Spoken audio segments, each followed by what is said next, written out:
Dante Moore is going to go back to college. I was stunned. I was shocked. I mean, absolutely. You could hear it in my voice. I was sitting at my desk and go, what? He's doing what? Because I said, hey, 2:30, they're going to make this announcement, and you could not believe it. And then it kind of took me out of the phone call because I'm reading stuff. I go, I can't believe this is going on. And I remember I heard Ross Tucker. I totally agree with Ross Tucker. What was it, 2 weeks ago, maybe last week, when he was debating with Nick about Dante Moore going back. And, Nick's whole point was, he could be getting a $300 million contract with more time. And it's like, well, let's worry about the first contract first, because I still think I'm trying to figure out a way that this isn't a mistake, at least monetarily. Now, you could say, hey, he's only played in how many games, 15 or something like that. It's not been a whole lot. 20, I think it is. You play in 20 games and you go through another season. It's like, hey, I thought he had a better year. I thought that if he comes out, people are going to rip him and because of the Indiana game and all that other stuff. And it's like, well, you only lost to Indiana twice. Indiana's probably going to win the national championship coming up on Monday. I'll pick them. But I think it's a little bit overrated. And he can go back. He'll make the $6 million or whatever they're saying he's going to make back at Oregon. And that's nothing to fart at, obviously. But when you're going out to the number 2 pick, probably, I'm just thinking, boy, somebody really doesn't want to play for the Jets. Lord almighty, he just must not like that.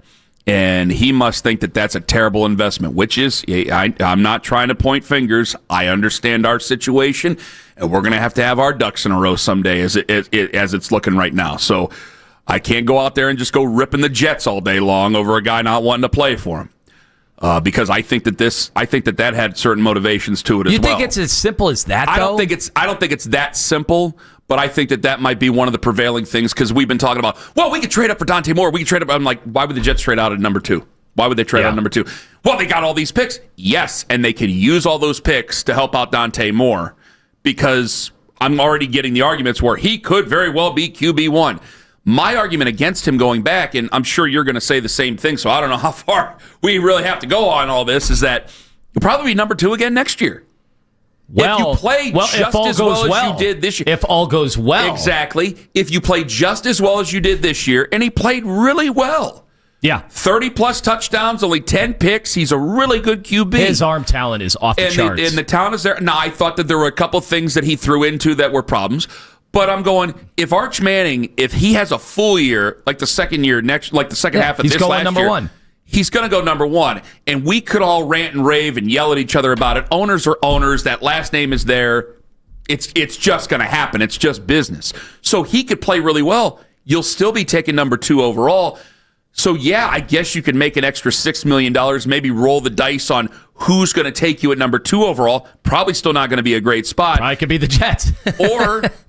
You're exactly right about that. Or you could take the $50+ million guaranteed now. Yeah, it's pretty crazy to see the numbers. I thought I saw $55 million guaranteed, but 30 at signing bonus or 35 at signing bonus. So $6 million pales in comparison to that. I know you can get crazy down into the weeds, as Ross Tucker and Nick Wilson did last week, and talk about the second contract. Well, let's slow down on that. The thing that I keep thinking about, and I know there are examples on both sides of the coin, and eventually you have to make your decision. If you're doing it the 1980s sitcom style and doing the pros and the cons, and you're actually taking to the notepad and putting them out there, there is a robust, cataloging of both sides of this. My thing I come back to is I can't get Cardale Jones or Drew Aller out of my head. And I know not in the NIL era for Cardale Jones, although what do we know now about some of the schools that were doing well during that era? Yeah. Some guys were getting money. Some guys were finding a way. Maybe not the money today that's available. But Cardale Jones, for those that don't remember, went on this amazing, 4-game run wins the national championship. We're talking about him being a first-round pick? He's 6'5", cannon arm, beautiful deep ball. This is what we said after 4 games.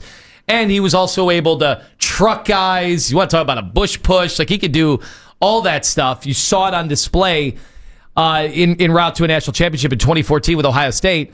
And I remember we were here getting ready for an announcement. Oh, my God, Cardale Jones. And we had experts on all day, all night. And these experts all came on and said, he is going in the top 5 of the draft. Not first round. He is going in the top 5 because even though he's totally inexperienced, he came from Ohio State. He played his best in the biggest games. Look at his size. Look at his arm.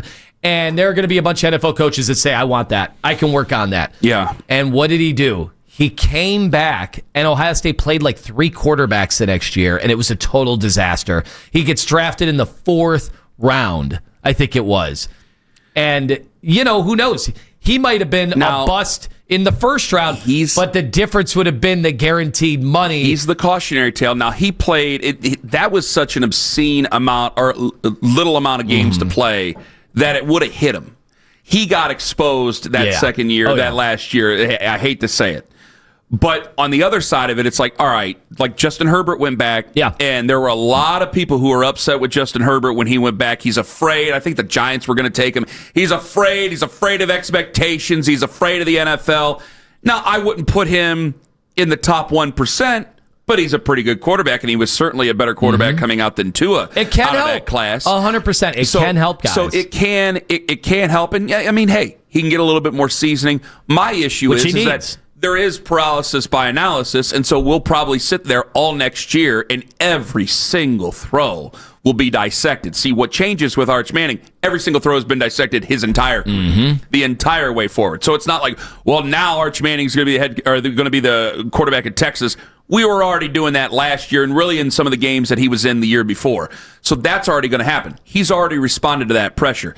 Next year, you'd probably still be number 2. What this does for us, though, there's 2 things. One, I think Shedeur fans should be pretty excited.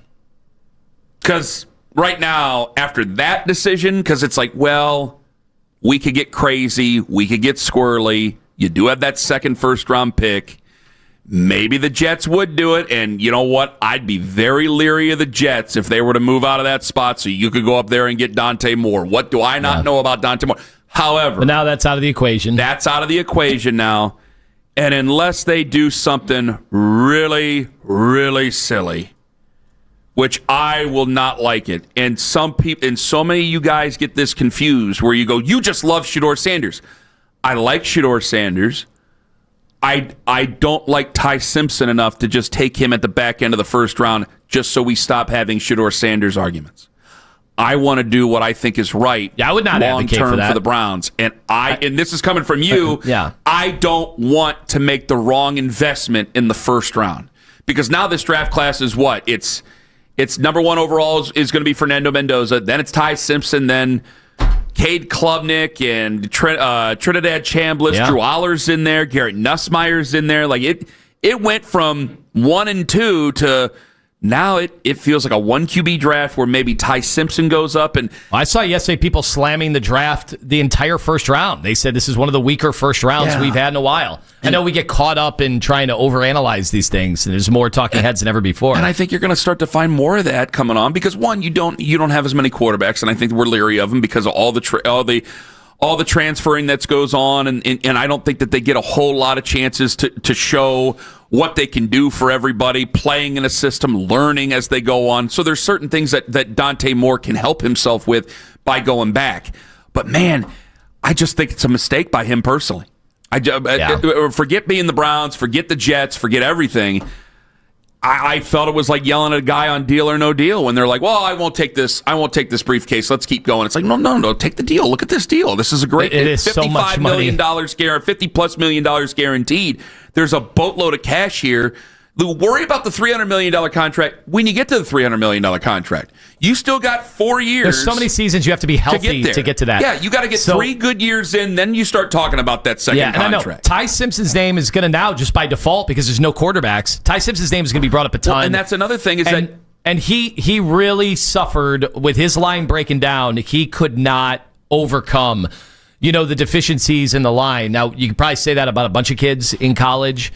Over the years, they did not have your quintessential normal Alabama offensive line, even though the stars might have been there in recruiting, but they certainly didn't play like it. Was not one of your Nick Saban offensive lines, that for sure. I want to keep an open mind on all of this. I think you're right. When I heard you first say this is really good for Shedeur Sanders, I kind of thought the same, but I'm trying to keep an open mind on all of this. And look, I don't know if Jackson Dart is going to be really good. I don't know if Tyler Shook is going to be really good. I know both of them flashed in a big way this year, just like Shidor flashed at times. Listen, those guys flashed too, so I don't want to totally eliminate Ty Simpson from the equation. I don't know what Grant Udinski will say when he interviews, or Nate Scheelhaus will say when he interviews, or anything like that. Which some people thought Grant Udinski had already interviewed. He's not interviewed yet with the Browns. I don't know. Maybe they just can't take Shidor and you got to move on. Maybe that's the case. I don't know. But I look at this and I go, if it were a first-round QB, you want to make those investments, you go make those investments. Do you really want to make investments for some of the other names that are out there that might just be taking advantage of you because you're so damn desperate? And we've already talked about some of those names out there, and some of them, they are non. Kyler Murray is a non-starter to me. A non-starter. I'd rather slam my head in a car door than go and bring him in and have him try to start for this football team. I am dead serious about that. Tua is a non-starter for me in terms of conversation. I don't want to do that. And you say the same for Kyler Murray? I just said Kyler Murray.